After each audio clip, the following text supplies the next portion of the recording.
¿Qué pasaría si les dijera que las propiedades generales de los sistemas cerca del cero absoluto pueden deducirse de las propiedades generales de los sistemas a temperatura ambiente? En nuestro día a día, poco, en lo fundamental, estaría diciendo que el tercer principio de la termodinámica es una consecuencia más del segundo principio de la termodinámica. Mi nombre es José María Martín Olaya, soy profesor de física de la Universidad de Sevilla y en este vídeo le presento un artículo que he publicado recientemente en la revista Física Scripta del IOP, donde mantengo esta tesis. Denle al like, por favor.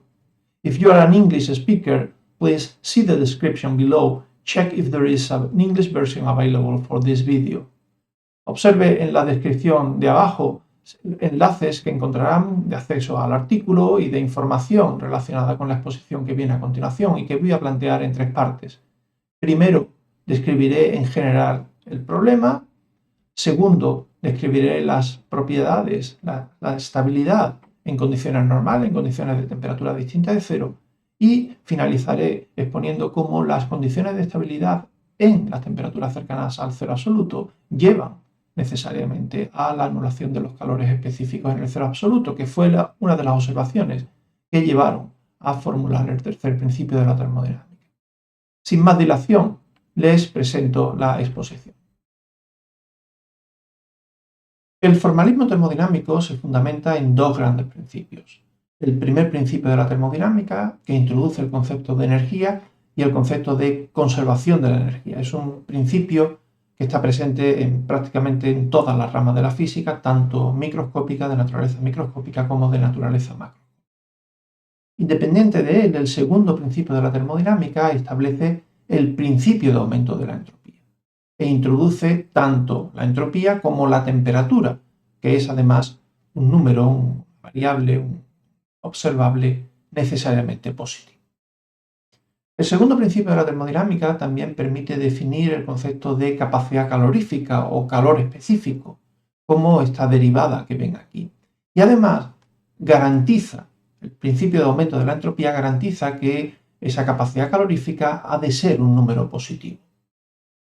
La capacidad calorífica es la oposición que tiene un sistema termodinámico a cambiar de temperatura.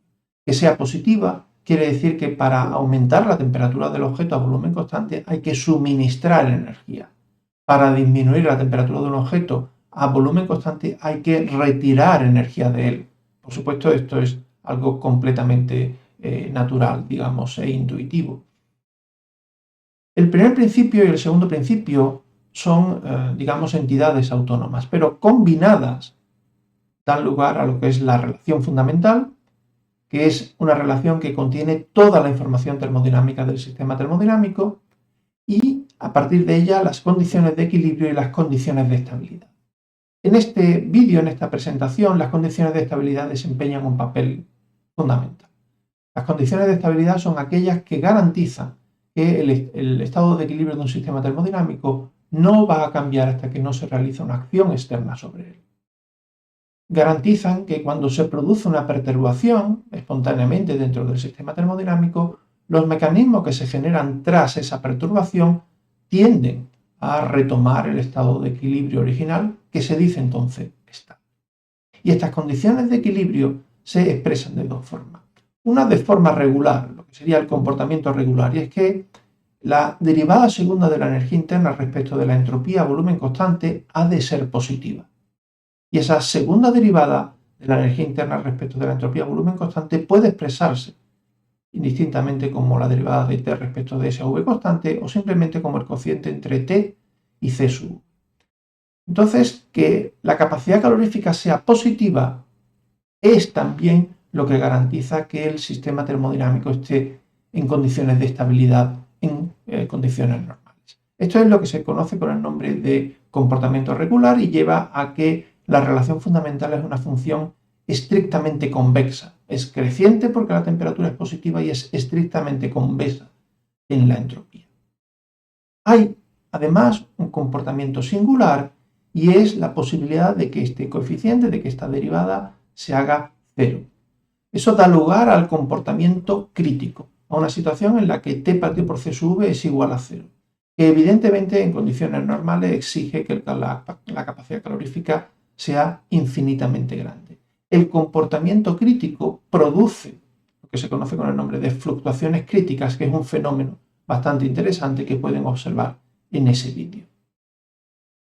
Todo lo que ven en esta imagen constituye, digamos, un resumen de lo que son las observaciones que podemos realizar a temperaturas distintas de cero, es decir, cómo codificamos los datos experimentales que tenemos a temperaturas distintas de cero en forma de primer principio, segundo principio y de condiciones generales que tienen que cumplir todo sistema termodinámico para satisfacer la estabilidad. Aparte de estas propiedades, existen dos propiedades peculiares, dos propiedades generales peculiares de los sistemas termodinámicos que se refieren a lo que ocurre en el cero absoluto. Esas dos propiedades son la anulación de esta derivada, que se conoce con el nombre de teorema de Nernst, es la anulación del incremento de entropía isotermo en el cero absoluto y que fue objeto de un vídeo cuyo enlace podrán ver en la descripción que tienen debajo, y el objeto del vídeo de hoy, que es la anulación de los calores específicos en el cero absoluto. Estas dos propiedades se denominan tercer principio de la termodinámica porque a principios del siglo XX no se encontró enlace lógico entre, digamos, las propiedades a temperaturas distintas de cero y lo que ocurría en el cero absoluto. El trabajo que presento en Física Scripta precisamente lo que hace es cerrar ese gap, ese salto, y vincular las condiciones de estabilidad con la anulación de los calores específicos en el cero absoluto. Algo que no es demasiado complicado de ver, en el sentido de que para que esto se cumpla solo es necesario, basta con que esta derivada tenga un comportamiento regular, con que esta derivada no sea infinito. Y esa es la condición regular, es decir, esta condición, la parcial de t respecto de ese volumen constante mayor que cero, implica que la parcial de s respecto de t a volumen constante también es mayor que cero y además es finita, y entonces lleva a esta formulación. Pero eso lo voy a explicar a continuación de una forma un poquito más detallada.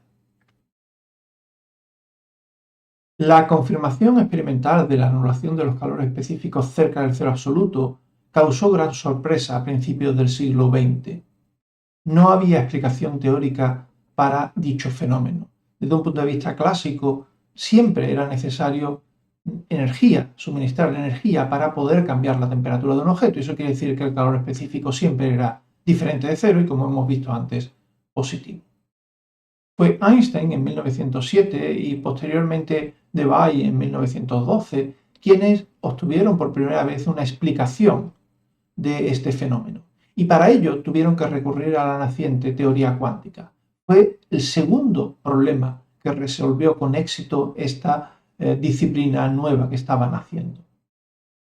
La vinculación de la anulación de los calores específicos con la naciente teoría cuántica probablemente tuvo mucho que ver con el hecho de ver el tercer principio de la termodinámica, con ver este fenómeno como un principio independiente del primer y del segundo principio de la termodinámica, que tendrían una naturaleza más clásica. Sin embargo, desde un punto de vista termodinámico, es indiferente si el sistema es clásico o es cuántico. La termodinámica no explica los valores específicos, los valores de los calores específicos, sino que explica sus restricciones, es decir, si tienen que ser positivos, si tienen que ser negativos o si tienen que ser iguales a cero, o las condiciones para que sean positivos o iguales a cero.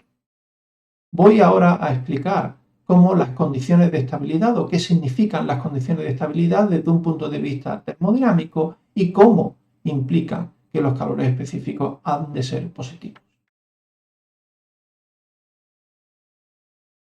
Voy a detallarles ahora la relación entre calor específico, curvatura y estabilidad del equilibrio.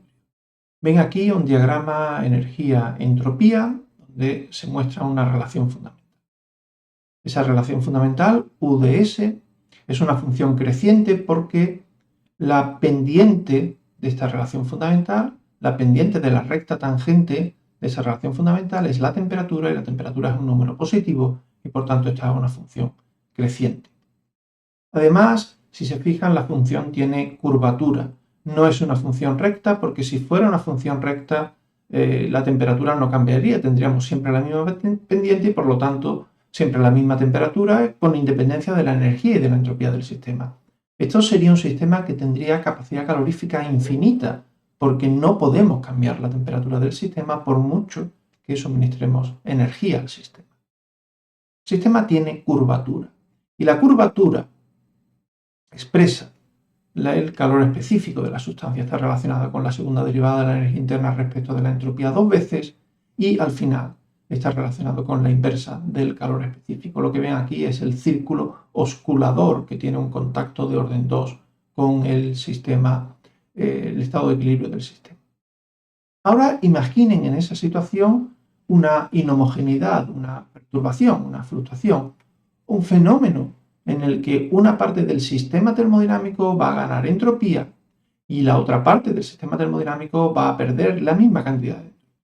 De forma que en promedio el sistema va a permanecer en la entropía original, va a tener la entropía original. Pero eso que vale para la entropía no vale para la energía interna porque la energía interna se dispone de una forma no lineal en la entropía. Y cuando se realiza esa pequeña modificación, esa pequeña inhomogeneidad, se obtiene un estado que sería este y otro estado este. Bueno, digamos, no son estados de equilibrio, pero digamos son dos inhomogeneidades en la que el sistema que ha ganado entropía y ha ganado energía, por tanto, es además más caliente, está más caliente. Y la parte que ha perdido entropía y por lo tanto ha perdido también energía, está más fría. Noten el color azul y el color rojo para señalizar eso. El promedio tiene, el conjunto tiene entropía S, es decir, no cambia de entropía en su conjunto, pero hay un cambio de energía que se puede ver trazando esta recta secante que como ven permanece por encima de la función original y que proporciona una energía que en el valor de entropía es mayor que la energía original. En esas circunstancias, bueno, esto se puede escribir aquí de forma analítica, esto sería la energía del sistema después de que ocurra la inhomogeneidad, después de que ocurra la perturbación, y esto es la energía inicial, pues esta energía es mayor siempre que se dé que la función tiene esta forma, que es una función que se llama convexa, creciente y convexa. Y al ser esta energía mayor, el sistema espontáneamente va a tratar de relajar a la energía original. Es decir, se van a generar procesos que tienden a devolver al sistema al estado de equilibrio original, que por tanto es estable. Esos procesos no es más que la parte más caliente se va a enfriar, va a disminuir de energía y de entropía a costa de enfriar, perdón, de calentar a la parte más fría, de forma que lleguen de nuevo al estado original. La condición suficiente para que ocurra esto es que la curvatura U de SS sea positiva, que T partido por C sub sea positivo, que la función sea estrictamente convexa. Y siempre que estemos en el territorio de temperaturas positivas, es decir, siempre que aquí tengamos una pendiente distinta de cero, esto quiere decir que el calor específico de la sustancia tiene que ser positivo, que se corresponde con la observación natural de que para calentar a una sustancia debemos suministrar energía. La condición crítica aparece cuando esta curvatura desaparece, es decir, cuando la relación fundamental se convierte en extraordinariamente plana. Esta función sigue siendo creciente y convexa, pero antes era estrictamente convexa y ahora en este punto no es estrictamente convexa, simplemente es convexa. Esta recta tangente, cuya pendiente es la temperatura, tiene un contacto de orden 3 con la relación fundamental. Y eso hace que cuando volvemos a jugar con las perturbaciones que ganan y pierden entropía, lo que tenemos ahora es una situación en la que la parte que gana entropía apenas cambia de temperatura, la parte que pierde entropía apenas cambia de temperatura. La energía del sistema después de haber sido perturbado es prácticamente igual que la energía del sistema, la energía inicial del sistema. Y eso hace que esta fluctuación crezca enormemente. Crece enormemente porque el movimiento, digamos, a través de esta parte suave, de esta parte sin curvatura, es, digamos, bastante sencillo. Y eso da lugar a fenómenos que pueden ver en el vídeo que tienen señalado aquí. La condición necesaria para que ocurra este fenómeno es que UdSS sea igual a 0, es decir, que no haya curvatura, que el radio de curvatura del círculo oscurador sea infinito. Y si estamos en temperaturas mayores que 0, eso quiere decir que la capacidad calorífica necesariamente tiene que ser infinita. Pero esto solo vale en esta condición. Si estamos en el cero absoluto, las condiciones son diferentes y es lo que vamos a ver. Las propiedades generales de la materia cerca del cero absoluto están indirectamente relacionadas con este punto crítico. Les recomiendo vivamente que vean el vídeo que he señalado antes para que observen la que se forma en la condición crítica de una transición líquido-vapor. Ese fenómeno extraño está también presente en otro tipo de transiciones, como la superfluida, la superconductora, la ferroeléctrica, ferromagnética o ferroelástica. En general, nos indica que conforme enfriamos un sistema, cuando la temperatura de un sistema es suficientemente baja para el sistema, aparecen fenómenos que no se dan a temperaturas suficientemente altas, fenómenos que están relacionados con las interacciones entre las partículas que forman el sistema termodinámico. Caracterizar el comportamiento de un sistema cerca del cero absoluto implica analizar cómo podemos alcanzar el cero absoluto y lo vamos a hacer, lo voy a explicar desde un punto de vista básico. Es decir, la condición del cero absoluto es una condición en la que la relación fundamental tiene que tener tangente cero. La temperatura del cero absoluto es cero y la pendiente de la recta tangente a la relación fundamental tiene que ser horizontal. Entonces, si nos aproximamos desde una temperatura distinta de cero, es como si estuviésemos en una situación en la que un avión tiene que aterrizar en un plano horizontal.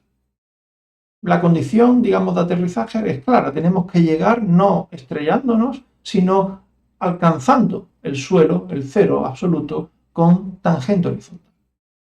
El problema es la curvatura de esa tendencia. Si esa curvatura es demasiado plana, o es suficientemente grande como para que genere estabilidad.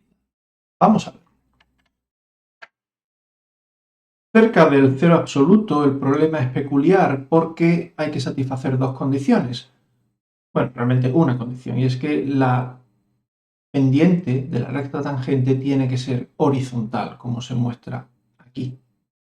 Eso implica condiciones peculiares a la hora de describir el problema de la estabilidad, que sigue siendo el mismo, decidir si la curvatura es positiva o igual a cero, decidir si t partido por c sub v es positivo o cero.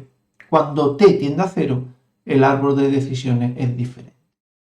En la imagen ven dos estados de equilibrio, uno a alta temperatura, alta entropía, alta energía, y otro, digamos, en el cero absoluto, a baja energía y a baja entropía. Voy a considerar solo casos en los que se alcanza el cero absoluto, digamos, de forma finita, de forma fija, no asintóticamente. Es un aterrizaje en el que acaba, digamos, en un punto.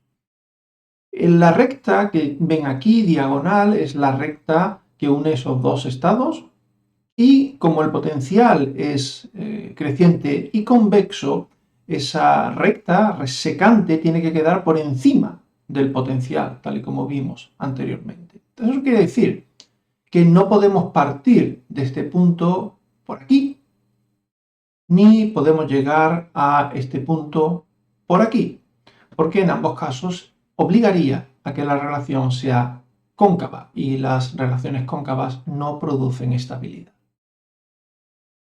El límite, la recta vertical que ven aquí, corresponde con la situación de que la temperatura de estos objetos, o sea, si esto fuese la recta tangente a la relación fundamental, quiere decir que la temperatura de estos objetos sería infinita. Entonces tenemos salidas desde este punto, en este margen, entre temperatura infinita y temperatura 1. Sin pérdida de generalidad podemos asignarle a este estado la coordenada 1, 1 y a este otro estado la coordenada 0, 0. Y repito, tendríamos salidas de aquí entre temperatura infinita o temperatura 1 como temperatura más baja y llegadas hasta el cero absoluto, este punto, con temperatura cero. Al final tenemos que llegar horizontalmente, pero nunca vamos a llegar horizontalmente, por supuesto, desde una zona diferente a esta. La forma más fácil de vincular por una función creciente y convexa estos dos estados es mediante una función potencial, s elevado a n, a la cual le podemos calcular su curvatura, u de s es n por n-1 por s elevado a n-2. Y podemos calcular el calor específico relacionado con esta relación fundamental, que sería proporcional a t elevado a 1 partido por n-1. Entonces, uno puede tanto analíticamente como gráficamente discutir este problema en términos, vamos a decir, relativamente sencillos, ¿no? Si yo tengo n mayor que 2, por ejemplo, n igual a 3, a 4, a 10 o a 20, como se ven aquí, pues tenemos una salida relativamente aguda, pero sobre todo vamos a llegar de forma muy plana al cero absoluto. Ese aterrizaje va a ser muy, muy plano. Esa curvatura en el cero absoluto va a ser cero. Esto es para el caso cúbico, para el resto de casos es todavía más acusadamente cero. Es cero desde, digamos, cercano a cero desde un punto bastante más lejano. Y eso quiere decir que el sistema va a ser propenso a fluctuaciones críticas. Es decir, podemos aterrizar, vamos a decir, suavemente, pero aquí tenemos una libertad de movimiento relativa. Para n igual a 2 se cumple la condición límite, en la que tenemos ya una curvatura positiva, finita y positiva. Y eso quiere decir que aterrizamos, llegamos al cero absoluto con tangente horizontal y también con una curvatura suficiente como para tener estabilidad, es decir, satisfacer la condición general de estabilidad.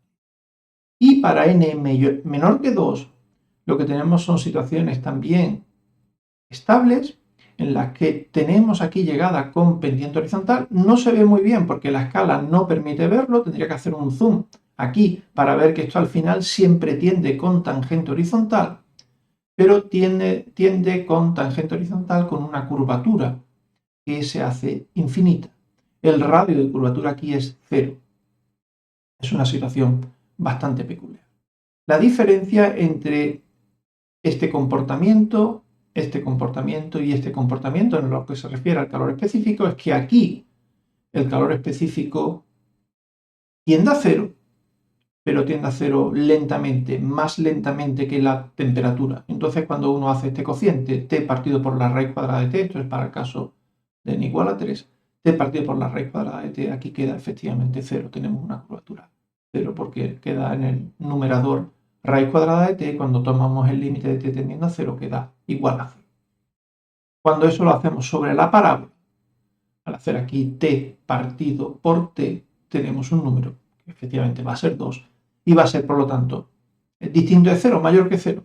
Y cuando lo hacemos con la parte en la que el exponente es menor que 2, lo que ocurre es que el calor específico tiende a 0, pero tiende a 0 muy rápidamente, mucho más rápidamente que la temperatura. Y cuando hacemos este cociente t, en este caso dividido por t al cubo, se van las t, nos queda 1 partido por t cuadrado en esta expresión, y cuando tomamos el límite de t tendiendo a 0 tenemos aquí algo que tiende a infinito. Infinito sigue siendo mayor que 2, sigue siendo mayor que 0, perdón, sigue siendo estable. Tenemos, por tanto, dos regiones, una de estabilidad y otra de comportamiento crítico, una en la que se anula la curvatura, otra en la que no se anula la curvatura, una en la que el calor específico se anula al menos tan rápidamente como la temperatura, y otra en la que el calor específico o bien se anula más lentamente que en la temperatura, o bien no llega a anularse en absoluto. Esta situación peculiar produce un comportamiento exponencial, es decir, una relación energía-entropía exponencial, un decaimiento exponencial que tiende a cero asintóticamente, algo que no hemos tratado anteriormente. Pero respecto a esta gráfica, ese comportamiento de que C sube no se anula en absoluto y de que la relación entre energía y entropía es exponencial, lo pueden asimilar aquí con este comportamiento, bajar aquí verticalmente y después trazar aquí la horizontal. La exponencial aproximadamente tiene esa forma cuando uno la observa desde una distancia suficientemente lejana en comparación con la longitud característica de la exponencial. El problema de la exponencial es que habría que añadir aquí una longitud característica y básicamente esa longitud lo que nos va a querer decir, o ese comportamiento exponencial nos va a querer decir es que este comportamiento plano, que es asintótico se puede dar a lo largo de una distancia indefinidamente grande. Aquí lo podemos representar, ya digo, como este comportamiento vertical más el trazo horizontal. En cualquier caso, si C sub V no se anula o si se anula más lentamente que la temperatura, tenemos un comportamiento crítico, y si el C sub V se anula más rápidamente que la temperatura, tenemos un comportamiento típicamente estable, o que se satisfacen las condiciones regulares de estabilidad. ¿Qué es lo que se observa experimentalmente? Pues lo que se observa experimentalmente es que la inmensa mayoría de contribuciones al calor específico satisfacen las condiciones de estabilidad. La contribución electrónica al calor específico, desarrollada por Sommerfeld en 1929, pues representa el caso del exponente n igual a 1 y es estable. La contribución al calor específico de los fonones del sólido cristalino, desarrollada por Einstein y por Debye, representa el exponente n igual a 3 y decae rápidamente y es estable en el cero absoluto. El modelo de los dos estados de Schottky es un modelo que tiene un decaimiento exponencial del calor específico que, por supuesto, es mucho más rápido que la propia temperatura y que genera un comportamiento estable.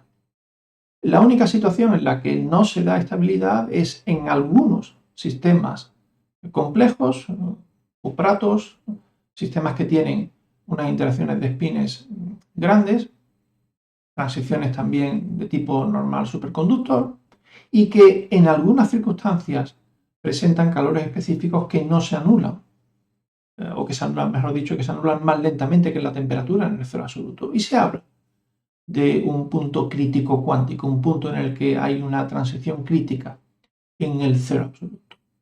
No se conocen comportamientos en los que el calor específico no sea cero o no tienda a cero cerca del cero absoluto.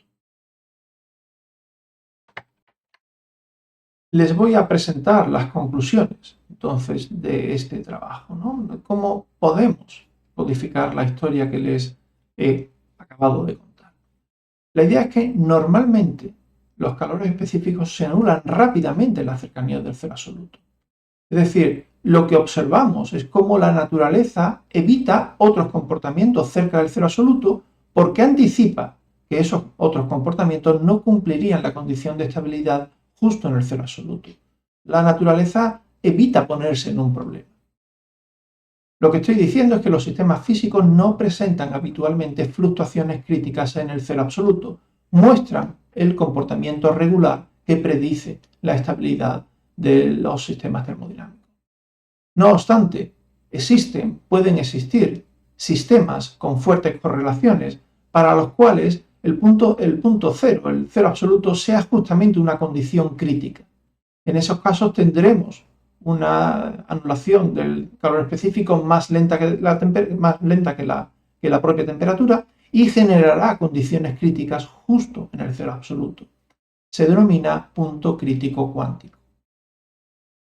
No tenemos, sin embargo, ningún comportamiento general en el que todos los sistemas obligatoriamente observen un punto crítico cuántico en el cero absoluto, ni tenemos una ley general que nos diga que es imposible observar un punto crítico cuántico en el cero absoluto.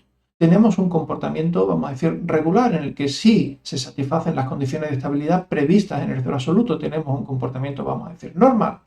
Y si no se satisfacen las condiciones de estabilidad en el cero absoluto, cerca del cero absoluto tendremos un comportamiento crítico caracterizado por el mismo fenómeno que caracteriza a todos los comportamientos críticos, es decir, la pérdida de las condiciones de estabilidad. Nada de esto necesita de un principio nuevo como codificación de este tipo de comportamientos. Son solo comportamientos que pueden deducirse del segundo principio de la termodinámica. La tesis de este trabajo se elaboró originalmente o surgió casi espontáneamente durante la preparación de una intervención que tuve en el blog Cuentos Cuánticos, patrocinado por Enrique Fernández Borja, el 30 de junio del año 2025. En ese vídeo charlaba sobre el problema del teorema de Nernst y sobre el artículo que había publicado recientemente sobre esa temática. El vídeo lo podrán ver también en la descripción de abajo. Agradezco al profesor Javier Sebastián Blázquez de la Universidad de Sevilla por su ayuda a la hora de preparar la revisión del artículo finalmente aceptada. Las transparencias las pueden consultar también en Zenodo y el enlace lo tendrán en la descripción de abajo. Mis opiniones no vinculan en ningún caso a la Universidad de Sevilla. Muchas gracias por su atención y por favor denle al like.